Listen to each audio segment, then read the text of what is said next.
So, good morning, everybody. I'm Alex Beehler.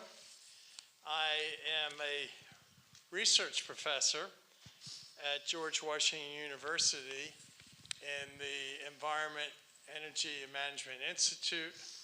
I work very closely with Ed Salzberg, and in a previous professional life, I was Assistant Secretary of the Army for Installations, Energy, and Environment. And as we all know, with the city of the future, one of the key components of any city of the future is figuring out how to move people and product. And given my military installation experience, many of the larger Army installations were the equivalent of rather large cities. So the dynamic is that you would have, in effect, a city within a city. And that raises a whole host of complicating factors, starting with, of course, the security that installations now impose. But conversely, installations are coming to realize that they need to work more closely with the surrounding communities because they're interconnected in so many different ways. And the obvious thing is that most of the military, and certainly all of the contractors who service the military on a given installation live off base in the community. So it's sort of in these increasingly perhaps difficult times dealing with the grid, etc., the two are becoming more and more, and they're realizing they're becoming more and more interlocking. So today we have quite a distinguished panel that will cover this, but also many other things. And it's a great segue, if you will, because we start out with Dick Mudge, to my immediate left, president founder of Compass Transportation and Technology. He's a top-notch consulting firm for 10 years. He's double degreed from Columbia and Penn.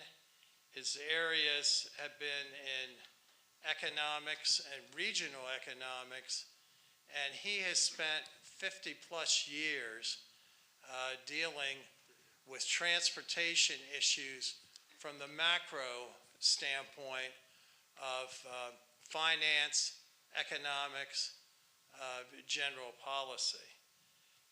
To his left is Ram Kandarpa, who's vice president at ITERIS, has been for about 4 years.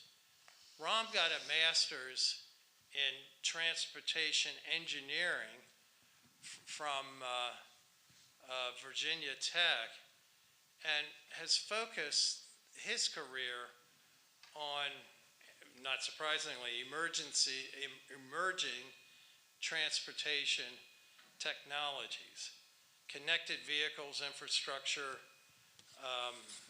automated vehicles, the smart city, and the future of mobility. So Ram, to perhaps overgeneralize, is into looking at transportation systems. And the last but not least, Mark Smith, is from the Department of Energy Vehicle Technology Office, the Technical Integration Program Manager, which he's been doing for 13 years. And as you all know, the Department of Energy has now received, because of recent legislation, more funding than they ever have wished for. And the challenge for the Department of Energy, and Mark will address this, is to figure out how best to spend this newfound funding that Congress has legislated in an efficient, effective management. He's into alternative fuels, fuel economy, energy efficient mobility systems, also clean cities, and a variety of matters related to that.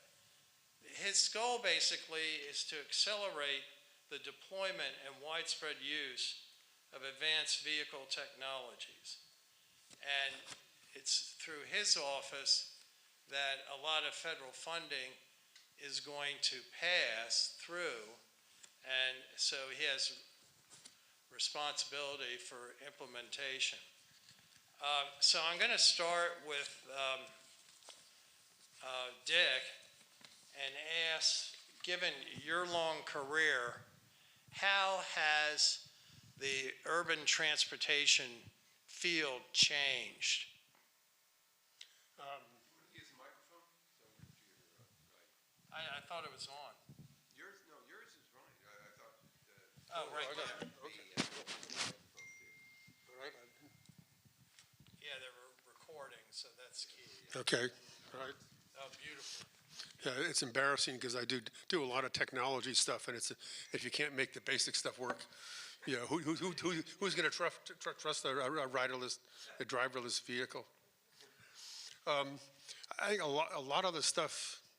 I mean, I've got a degree in what's called regional economics, and it's really all about why do companies locate where they do, why do people live where they do, and I think a lot of the things I learned in graduate school is wrong.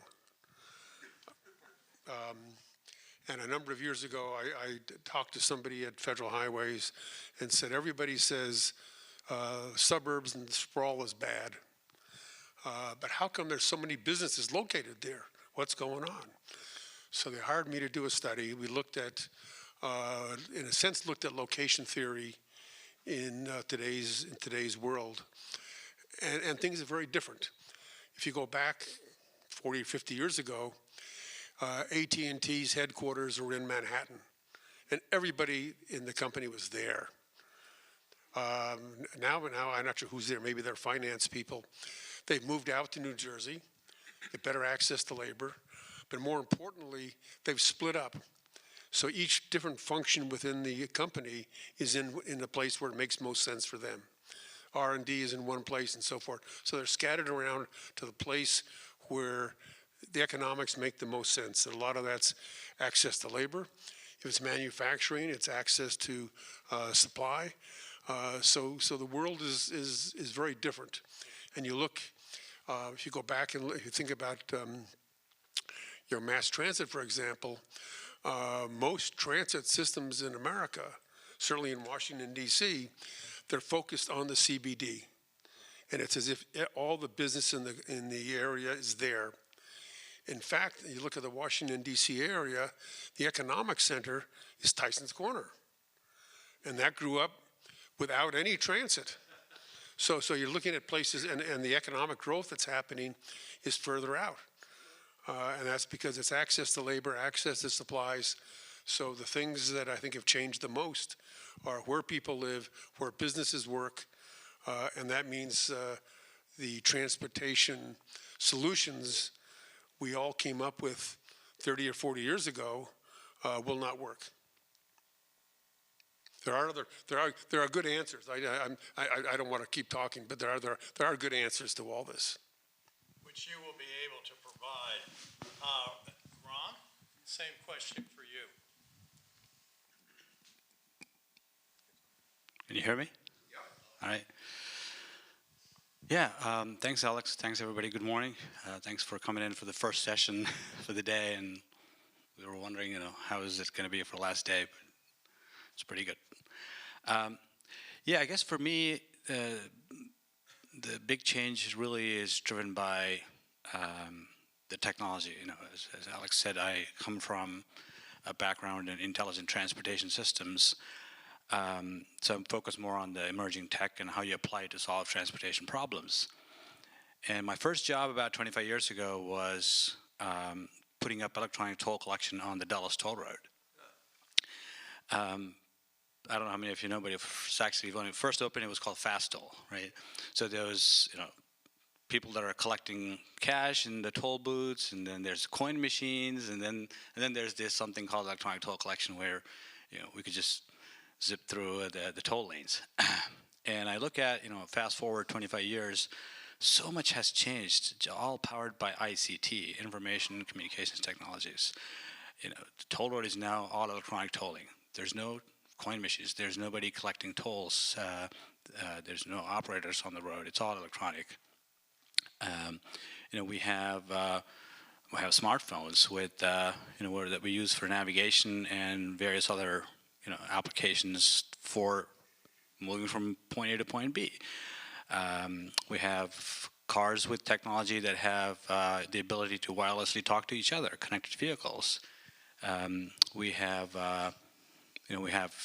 cars with advanced driver assistance systems, that help us to avoid crashes.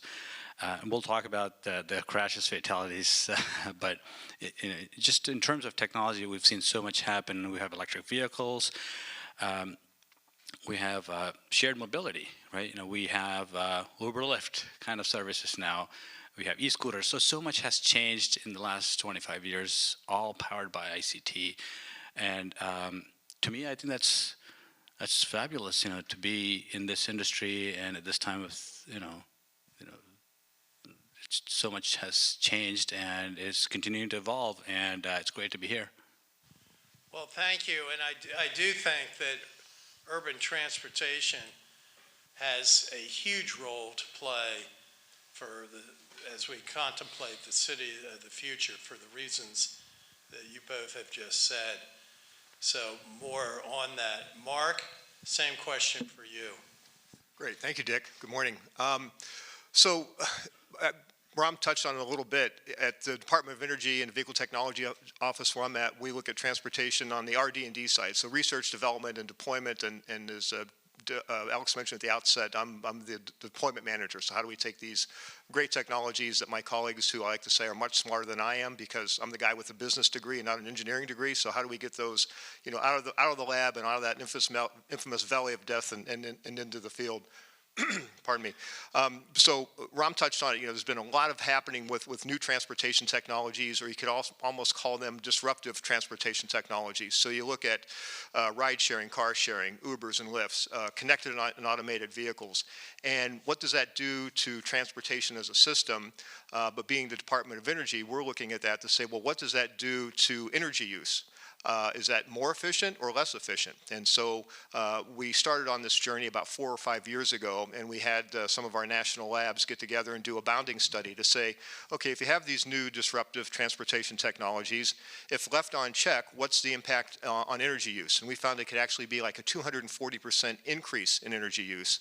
But yet, if managed properly, you could see a 60% decrease in energy use. So that got us interested in saying we need to be involved with looking now at transportation as a system. So we don't do that on our own. We do that with our friends at EPA and DOT and Federal Highways and Federal Transit and NHTSA, because those all cross paths, right? This work isn't mutually exclusive. I would add that as we look at that work, and I know we're here talking about urban and about cities of the future, but this lends itself to rural America too, because when we talk about mobility and access to mobility, obviously there are challenges in big cities like Washington, D.C. and other major cities across the country, but those challenges are often exacerbated when you start looking at rural communities and them having access to transportation, trying to get to jobs, to schools, to healthcare appointments.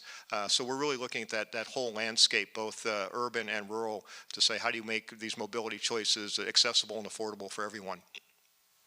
Great, thank you. So, Dick, you alluded to this in your answer to the first question. Biggest challenge you see currently facing in your area and how best to overcome it. Let me say, I am a consultant. I'm the only employee of my company, so I don't have a lot of people back in the office looking to be more billable. So I can say things that are not politically correct. I think the biggest problem we have is the transit industry itself. We have too many, and I put the politicians in there too. Everybody says the answer to urban transportation is more rail transit. And they want to build more big things. That's partly because the federal government gives them a lot of money. So it's easy, to build big things, big buses and big rail transit. And I don't think those are practical in today's economy. I can give you lots of examples of where we overbuild. We need to have systems that are more flexible. You probably need to have more private sector people involved in transit. Uber and Lyft do a little bit of that. I do a lot of work on technology. We're still a few years away from it, but you're going to start to see more automated vehicles out there. They're in Phoenix and a few other places. You can also change the technology of the transit system. It's easy. Almost every transit agency out there gets a lot of federal money, so they buy big buses, and they're looking at the cost per seat mile. So during the rush hour, maybe that's useful. After the rush hour, it's not. If you want to take technology, for example, you can take a small bus, maybe only has 20 passengers in it. You do something called leader follower, which means that you can have 2 or 3 buses that are linked together. So during the rush hour, you'll have a lot of seats going down the street. After the rush hour, you've got smaller vehicles, so you'll have frequent service. You won't have to wait 30 minutes for a bus or 20 minutes for a bus, but that requires a very different change in the way we think about providing transit service.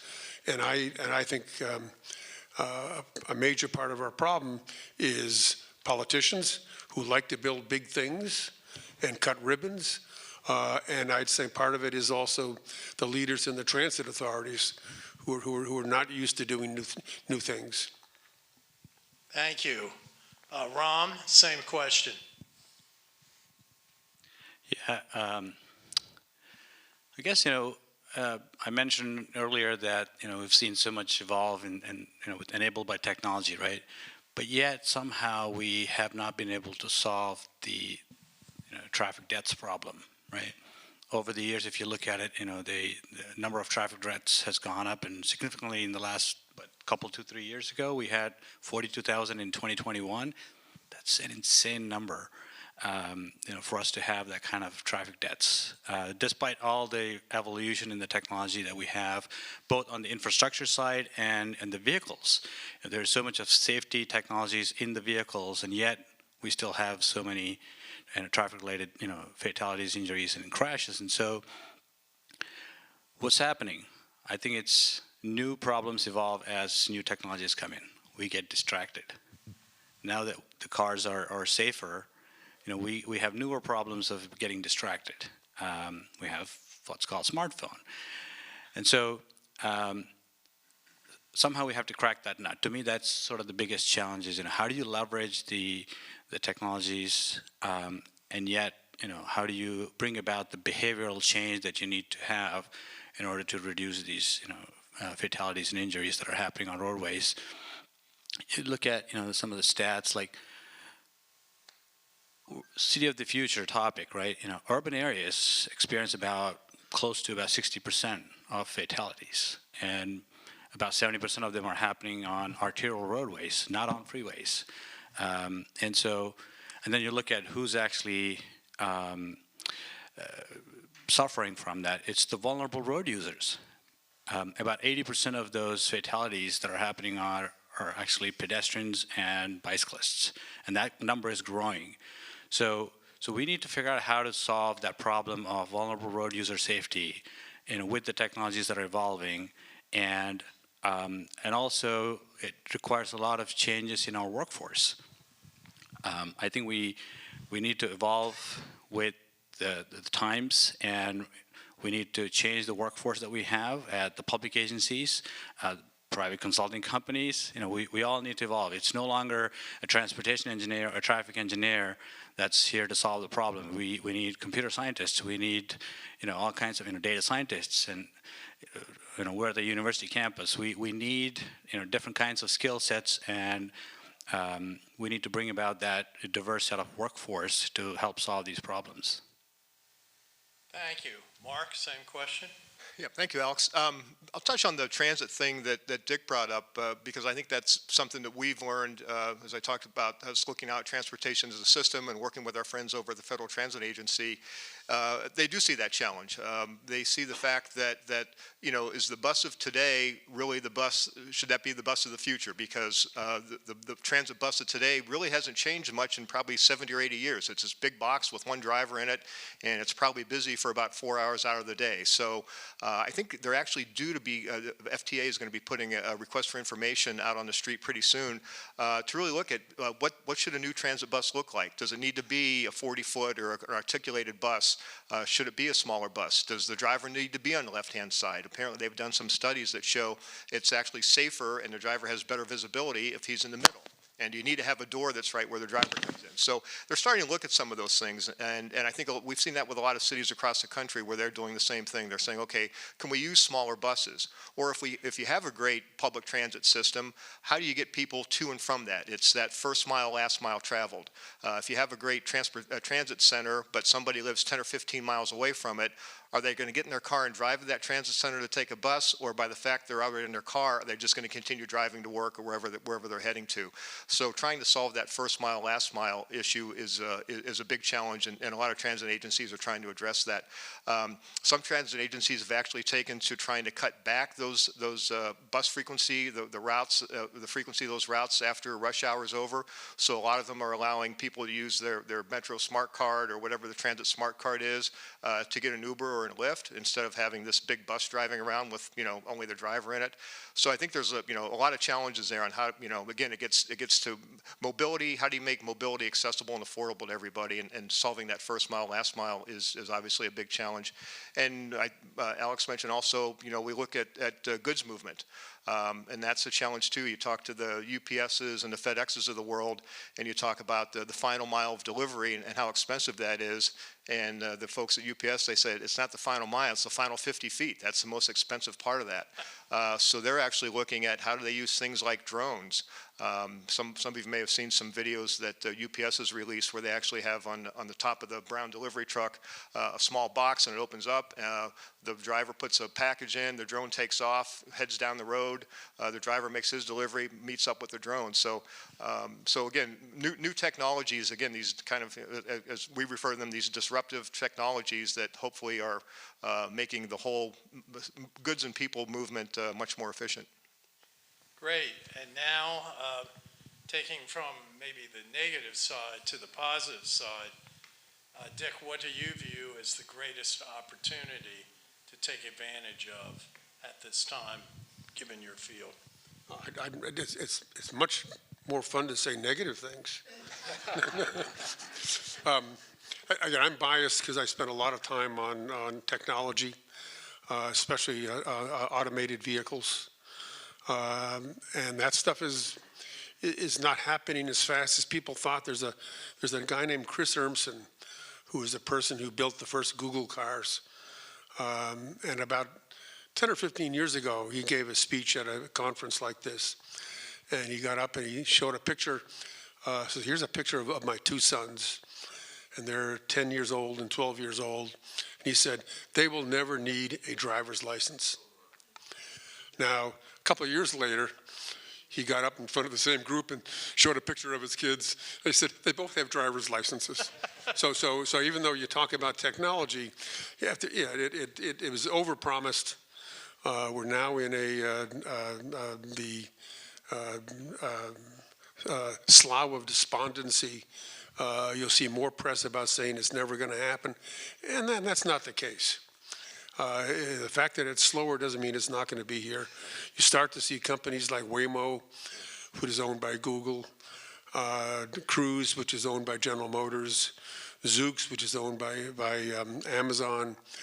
So these are companies that have a lot of money behind them. They now have,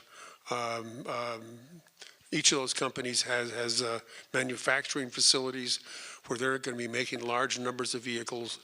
They're starting to get these vehicles deployed. Phoenix and San Francisco, L.A., Austin, it's starting to happen. Now it's going to be more in the southern places because they don't like cold weather, but that's starting to happen. And these are things that will be low cost. They'll be able to go to all different neighborhoods. There are things that hopefully transit authorities will work with them rather than see them as the enemy. So those things will be happening. If you jumped ahead 10 years from now, you'll start to see it in most places. The other thing that'll be even happening sooner, we don't talk about freight very much. I was glad to hear Mark mention freight, but interstate level freight automated vehicles will be coming fairly soon. That's probably next year, maybe 2 years from now. And that totally changes the economy. You'll be able to move goods across the country in 2 or 2.5 days. And that means if you're in an urban area on the East Coast, you're basically part of an urban area on the West Coast. And that changes the economic structure of what you do. It increases the number of jobs you have. And no one's really thought about what the impacts of that are, but that'll happen. And it's something that, again, most people who talk about urban transportation, all they worry about is moving people. And I think this stuff will change. A follow-up question that should help with supply chain issues. Yeah, absolutely.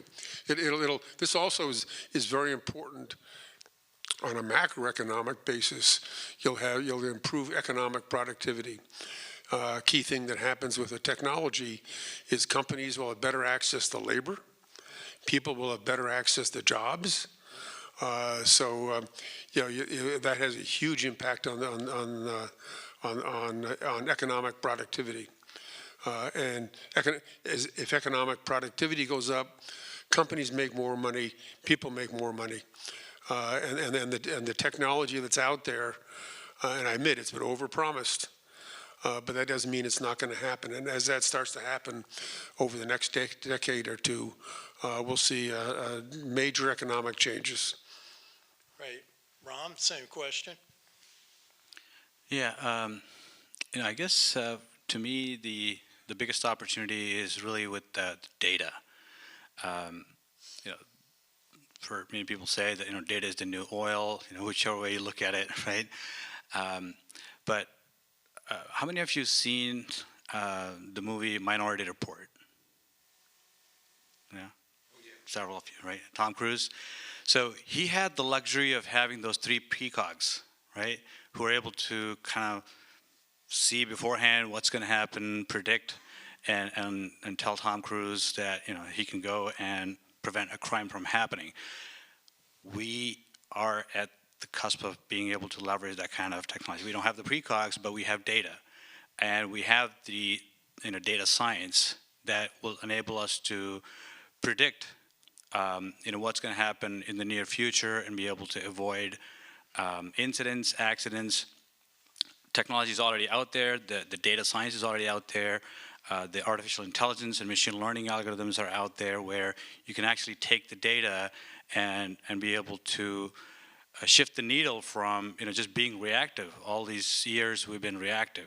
Something happens on a roadway, accidents happen somewhere, and then agencies go and fix it after it happens, right? So it's very reactive. We need to move the needle to being predictive and proactive, and data is going to help us with that, and leverage the data science techniques that are coming out, so that those traffic fatalities that I talked about, get at the front end of it. Predict where bottleneck is likely to happen, predict where pedestrian crashes are likely to happen at intersections. There's something called near miss prediction right now with the technologies that we have, where you can actually look at near misses being accidents that almost happened but didn't happen. And you're able to look at those near misses as proxies for potential accidents, and then be able to prevent pedestrian fatalities at intersections and such. So that is really the change that's happening, and we need to leverage that and build upon that. And that, to me, is the huge opportunity that we have ahead of us. Great. Mark? I'll second Ram's comments about data. It's huge. I mean, we've become data junkies ourselves, especially trying to look at electrification of transportation, understanding where people who have electric vehicles and will have electric vehicles, where are those vehicles domiciled, where they drive to during the day, where they need to charge, if they're going to work, is there charging available for them to work there, and really trying to understand what that whole ecosphere looks like. So if anybody out there, any students are out there and are thinking about, geez, maybe I want to go in a different direction, think about data and AI, because Ram's right. That's the future, and it's here today. For us at DOE, I think one of the biggest opportunities, the challenges and opportunities, or as the old saying goes, the problem is the opportunity. I talked about transportation and mobility, making sure it's accessible and affordable, but making sure it's clean. So the administration has set a goal that we want to decarbonize all sectors of transportation by 2050. That's on-road, and that's also off-road, rail, marine, air, et cetera. So you've probably seen a lot and read a lot from things like the Bipartisan Infrastructure Law, the Inflation Reduction Act. Just a few weeks ago, the President and the Secretary of Energy announced an MOU between Department of Energy, Department of Transportation, Environmental Protection Agency, and HUD to really look at doing this on a macro level, and not just being one agency siloed into doing it. So it's a big challenge. And when I say that, decarbonizing transportation by 2050, I made the same comment at a presentation I did late last summer, and when it came time for Q&A, somebody got up and they said, well, I don't have a question, but I have a comment. Just, you're from DOE and you want to decarbonize transportation, but not until 2050. Typical government programs that take you guys 30 years to do anything, which is probably the right perception in a lot of cases. But when you look at on-road vehicles, we need to start looking at whether it's going to be electrification, hydrogen fuel cell vehicles across all modes of transportation, light duty, medium duty, heavy duty, rail, marine, air. We really need to have those technologies ready to go, be affordable, and be commercially available probably within the next 10 to 12 years. And I'll give you a couple numbers to back that up. The passenger car market, the cars that you and I drive every day. There are about 255 million light-duty vehicles registered in this country. Vehicle sales, last year vehicle sales dropped down to about 15 million units, but for a while they were up to 16 to 17 million units. So you just do the math. Divide the 15 million into 255 million. It's going to take 15 or 16 years to turn that whole population over. A lot of the big fleets you see, some of those trucks, they turn over quite often, some don't. I mentioned UPS and the FedEx, those trucks that come into your neighborhood and deliver packages. They normally keep those things for about 20 years. So the trucks they're buying today are going to be on the road in 2045. So we really need to work hard to make sure that these technologies are available and ready to go. And as Alex mentioned at the outset, we have a lot of funding available. I came to DOE from the private sector 13 years ago, and so I suddenly was in that mindset of, oh man, we live and die by what Congress does, and what's our budget going to be like? Pardon me. And for the last year or two, it's been outstanding. And even one of my colleagues who's been around longer than I have at DOE, he said, never thought I'd say this, but there's almost too much money out there. Which, yeah, don't quote us on that. But there's a lot of great things happening. So the Bipartisan Infrastructure Law has funding available for $7.5 billion to put in infrastructure. The first round of that went out to the state DOTs this past fall, and that's to get into 500,000 electric chargers that you've heard about. And that's being run through Department of Transportation. And the idea there is how do we link highways? we're talking about urbans and cities, you can have an electric vehicle, but if you can't go and take the kids to go see grandma at Thanksgiving, does that do you any good? So how do we make sure that we have the interstate system and being able to drive an electric vehicle without, as it's called, range anxiety? Am I going to be able to make it? So that's what that $5 billion is going to. There'll be the first round of another $2.5 billion, and sometimes I have to stop and remind myself, this is billion with a B, of $2.5 billion going out to put in also for EV infrastructure, but that also is for other alternative fuels like hydrogen and natural gas. So that's going to be happening.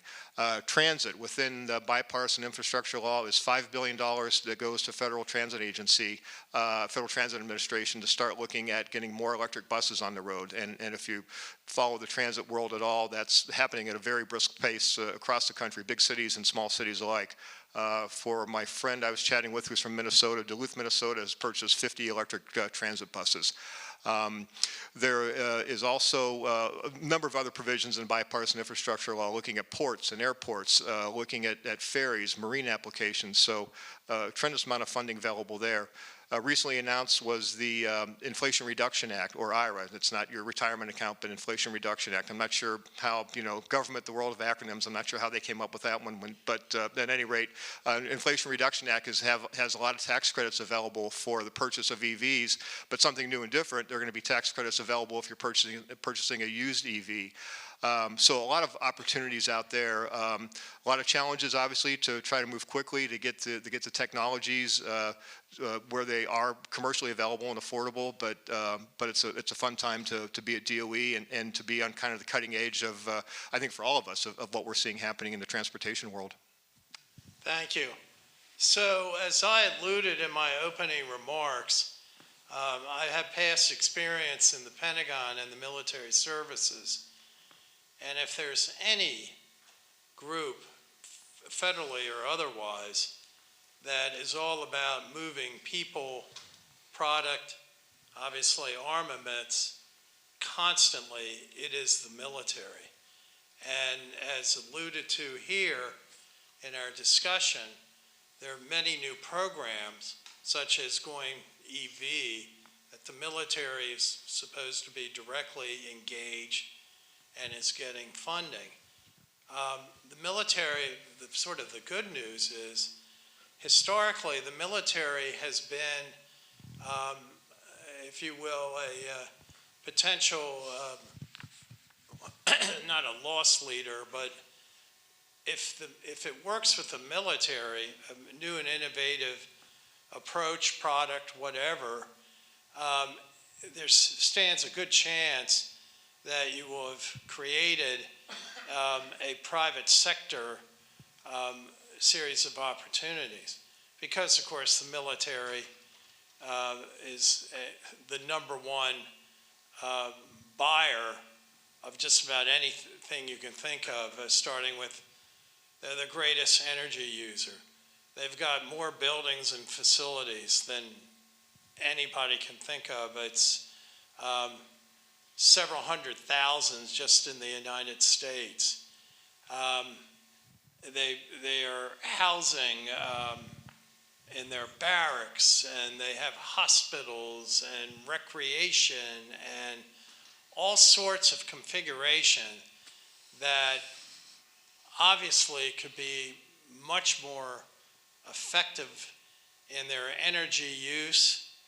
And some of these buildings are literally hundreds of years old. Now with the federal funding that is, as Mark's mentioned, so much more available, my question or sort of comment is, how do we, I guess you could call us the federal government, get the military more effectively engaged in these efforts with a long-term horizon and overcome the silos of the silos, which of course the military is notorious with. So I'll start with you, Dick, for your comments. Very quickly, the technology on automated vehicles was started by DARPA, which is part of the military. Yeah, they had challenges to have automated vehicles move first across the desert, then in fake cities, and you had every single university in America competed on them.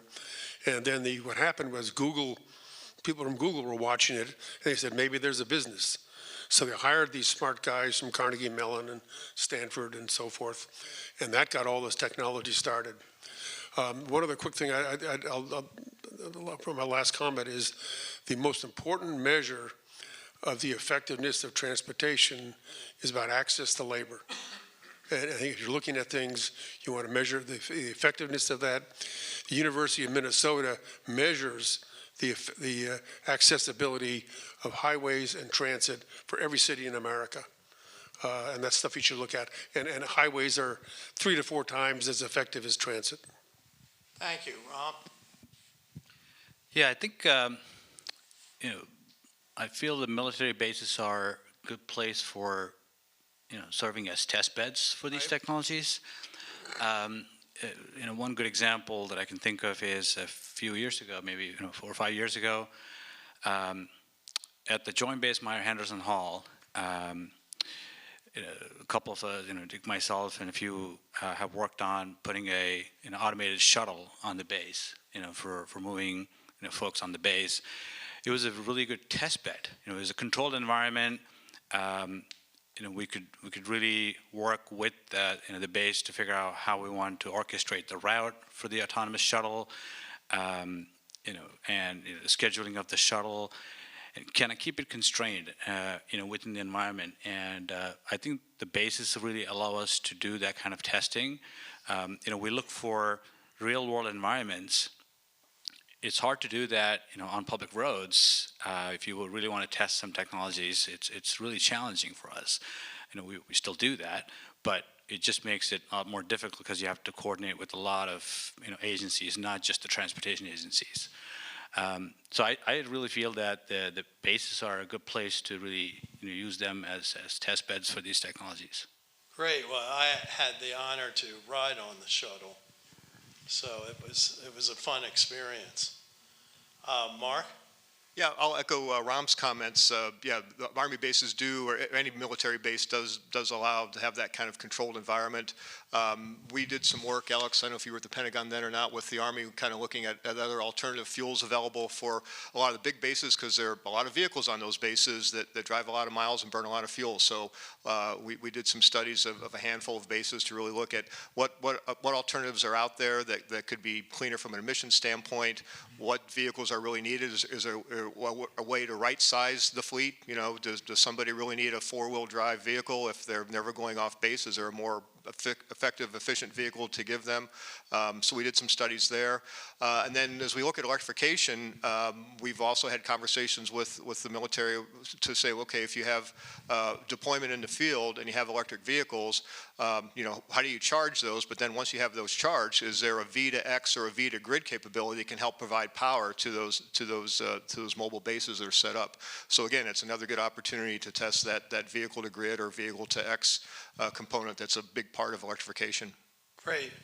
So we have in our waning, actually seconds here, this reminds me of clocks in the Pentagon. They not only did they provide minutes and seconds, but they provided tenths of seconds. That was nerve-wracking if you're doing a presentation. But question from the audience, and please help, because it's very hard to see with these lights. Where's the, oh, okay, he's coming.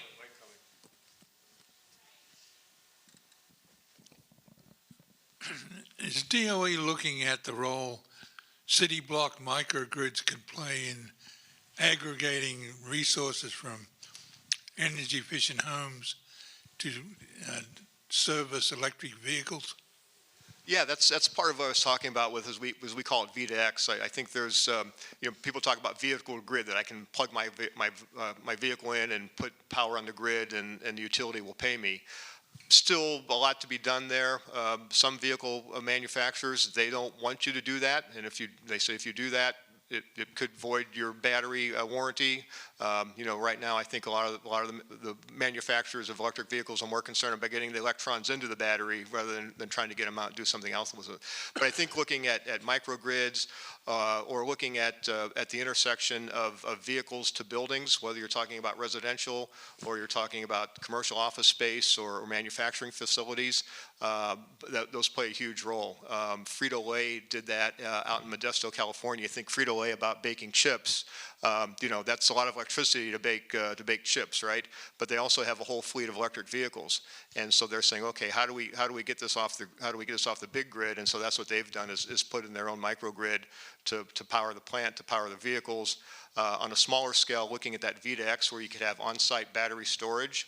And that helps to manage the load, whether you're talking about managing the load from building demand or from vehicle demand. So you smooth that out and help alleviate those infamous time of use and demand charges that can oftentimes make the math for trying to figure out an ROI on an EV. They can really throw it out the window. So so those are all very critical. One more question, sir, front row. Hi, my name is Vince Cerf. I'm one of Google's vice presidents. So thanks for a couple of mentions. How about talking about trade-off between communications and transportation, given the 2.5 years of experience with the pandemic? Is that just a blip, or do you think there is a really permanent change in the way in which we work and need to transport ourselves? We were chatting about that over a cup of coffee before we came in. I think the jury's still out. Right now at the Department of Energy, we're going back 1 day a week officially, although I go in a couple more days because some people are very good about being at home and having their home office and not going out. I'm not wired that way, and so I can't do that. So when we started going back to the office back about almost a year ago, 1 day a week, I came home one day and my wife said, you know what, if you want to go in the office more than 1 day a week, you can. I go, okay, what am I missing here? She goes, because when you come home on those days you've gone into the office, you're in a much better mood. So I go, yeah, because I've seen colleagues and people I work with in 3D. But I think the jury's kind of still out, right? I mean, last week Disney announced they're bringing everybody back for 4 days a week because they're saying we're a company that's a collaborative, innovative company, and how can we do that if we're remote? I saw that Morgan Stanley's bringing people back. I have a colleague that works at Department of Commerce. I think they're coming back 3 days a week. So I think, again, this is the Mark Smith answer. We don't have an official DOE position on it yet, but I think it's still kind of too early to tell. I don't see the workforce going back to 5 days a week for sure, but I think there'll be some sort of hybrid model, and what that looks like and how that varies by company or industry, I think to be determined. I was once told communication was the annihilation of transportation, but I stayed in transportation anyway. But I think what you still see is people can work any place, work from home and work any place in the world. And that has a lot to do with creativity. It means if you're a company, your access to labor is worldwide in theory. And it may not be for manufacturing or government offices, but that is something that will stimulate growth. And it's not stuff where people have to be in Center City.